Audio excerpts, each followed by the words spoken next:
آرام فرما رہے ہیں۔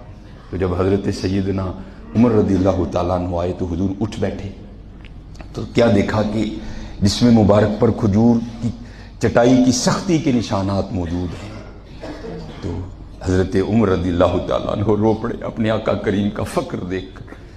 عرض کی یا رسول اللہ، وہ کیسر و کسرا خدا اور خدا کے رسول کے دشمن، ان کی زندگی عیش و عشرت میں، اور یہاں اللہ کے محبوب کا یہ عالم ہے کہ کھجور کی سختی کے نشانات آپ کی کمر مبارک پر موجود ہیں۔